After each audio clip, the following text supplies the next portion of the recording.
ఓం శ్రీ రామచంద్ర పరబ్రహ్మణే నమః. భగవద్బంధువులందరకు హృదయపూర్వక నమస్కారాలు. ఓం శ్రీ రామచంద్ర పరబ్రహ్మణే నమః. ఆపదామపహర్తారం దాతారం సర్వసంపదాం లోకాభిరామం శ్రీరామం భూయో భూయో నమామ్యహం. ఓం శ్రీ రామచంద్ర పరబ్రహ్మణే నమః.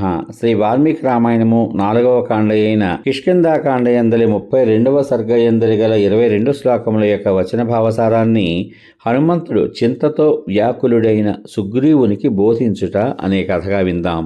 మంత్రి సహితుడైన బుద్ధిమంతుడైన సుగ్రీవుడు అంగదుని మాటలు విని లక్ష్మణుడు కోపించినట్లు తెలుసుకుని కూర్చున్న ఆసనము నుండి లేచాడు. ఆలోచనలలో నేర్పుగలవాడు, ఆలోచించిన విధంగా ప్రవర్తించేవాడు అయిన సుగ్రీవుడు కార్యమునందలి బరువును తేలికతనమును అనగా మంచి చెడ్డలను నిశ్చయించి మంత్రమునందు నేర్పుగల ఆ వానరులతో ఈ విధంగా అన్నాడు. నేనేమీ చెడ్డమాట అనలేదు, చెడ్డ పని ఏదీ చేయలేదు. రాముని సోదరుడైన లక్ష్మణునకు కోపం ఎందుకు వచ్చిందా అని ఆలోచిస్తున్నాను.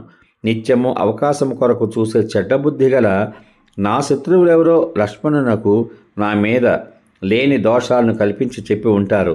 ఈ సమయంలో మీరందరూ యథాశాస్త్రంగా బుద్ధిని ఉపయోగించి ఈ విషయమనందు ఏం నిర్ణయం చేయాలో నేర్పుగా మెల్లగా తెలుసుకోవాలి. లక్ష్మణుని వలన నాకేం భయం లేదు, రాముని వలన కూడా లేదు.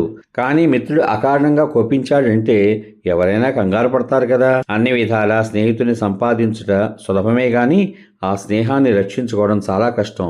ఎందుచేతనంటే చిత్తములు మారిపోతూ ఉంటాయి కదా. కాబట్టి చిన్న విషయానికి కూడా స్నేహం చెడిపోతుంది. అందుచేతనే నేను మహాత్ముడైన రామునికి భయపడుతున్నాను. అతడు నాకు చేసిన ఉపకారానికి నేను ప్రత్యుపకారం చెయ్యలేను అని పలికాడు. సుగ్రీవుని మాటలు విని సుగ్రీవుని మంత్రుల మధ్య అందున్న వానర శ్రేష్ఠుడైన హనుమంతుడు ఊహను అనుసరించి ఈ విధంగా పలికాడు. వానర రాజా, నీకు రాముడు చేసిన ఉపకారాన్ని స్నేహపూర్వకంగా నీవు మర్చిపోలేదు అంటే దీనిలో ఆశ్చర్యమేమీ లేదు. వీరుడైన రాముడు ఏమాత్రం భయం చెందక నీకు ప్రియం చేయుట కొరకు దేవేంద్రునితో సమానమైన పరాక్రమం గల వాలిని చంపాడు. రాముడు నీ విషయంలో స్నేహాన్ని కలిగి ఉండే కోపించాడు, సందేహం లేదు. అందుచేత తన సోదరుడైన లక్ష్మణుని వృద్ధి చెందించే లక్ష్మణుని పంపి ఉన్నాడు. నువ్వు యామరపాటులో ఉండి కాలాన్ని తెలుసుకోలేకుండా ఉన్నావు. వికసించిన 7 ఆకుల అరటి చెట్లతో నల్లగా ఉన్న సుందరమైన శరత్కాలం ప్రారంభమైంది. మేఘములు తొలగిపోయిన ఆకాశమునందు గ్రహాలు నక్షత్రాలు నిర్మలంగా ప్రకాశిస్తున్నాయి. అన్ని దిక్కులు నదులు సరస్సులు నిశ్చలంగా నిర్మలంగా ఉన్నాయి. మనం ప్రయత్నం చేయడానికి తగిన కాలం వచ్చినట్టు నువ్వు గుర్తించడం లేదు. నువ్వు ఏమరపాటు చెంది ఉన్నావు అనే కారణం చేతనే లక్ష్మణుడు ఇక్కడికి వచ్చాడు అనే విషయం స్పష్టం. హరించబడిన భార్య కలవాడైన మహాత్ముడైన రాముడు కష్టాలలో ఉన్నాడు.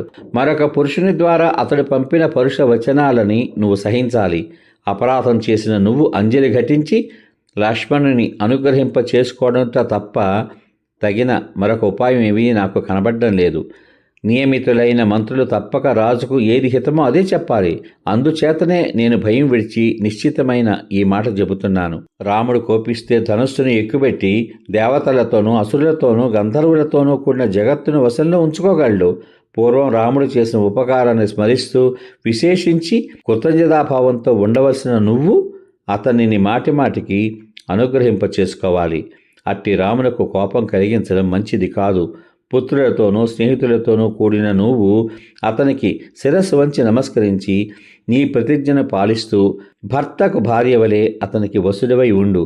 నీవు మనసా కూడా రామలక్ష్మణుల శాసనాన్ని త్రోసిపుచ్చడం మంచిది కాదు. లక్ష్మణ సమేతుడు ఇంద్రునితో సమానమైన తేజస్సు గలవాడు అయిన ఈ రాముని మనుష్య బలం ఎంతటిదో నీ మనసుకే తెలుసు. ఇంకా దివ్యాస్త్రాది బలముల మాట చెప్పాలా అని హనుమంతుడు సుగ్రీవునితో పలికాడు. సమాప్తం. ఇంతవరకు మీరు శ్రీ వాల్మీకి రామాయణం 4వ కాండ అయిన కిష్కింధాకాండ యందలి 32వ సర్గ యందలి గల 22 శ్లోకముల యొక్క వచన భావసారాన్ని హనుమంతుడు చింతతో వ్యాకులుడైన సుగ్రీవునికి బోధించుట అనే కథగా విన్నారు. రేపటి భాగంలో శ్రీ వాల్మీకి రామాయణం 4వ కాండ అయిన కిష్కింధాకాండ యందలి 33వ సర్గ యందలి గల 66 శ్లోకముల యొక్క వచన భావసారాన్ని లక్ష్మణుడు కిష్కింధ శోభను చూస్తూ సుగ్రీవుని గృహంలో ప్రవేశించుట, అక్కడ కోపంతో ధనుష్టంకారం చేయుట, భయపడిన సుగ్రీవుడు అతని కోపాన్ని శాంతింపచేయుటకై తారను పంపగా ఆమె లక్ష్మణుని అనునయించి అంతఃపురములోనికి తీసుకుని వచ్చుట అనే కథగా వింటారు. ఓం శ్రీ రామచంద్ర పరబ్రహ్మణే నమః. శ్రీరామ రామ రామేతి రమే రామే మనోరమే సహస్రనామ తత్తుల్యం రామనామ వరాననే. ఓం శ్రీరామచంద్ర పరబ్రహ్మణే నమః. సర్వే జనా సుఖినో భవంతు. శుభమస్తు. స్వస్తి.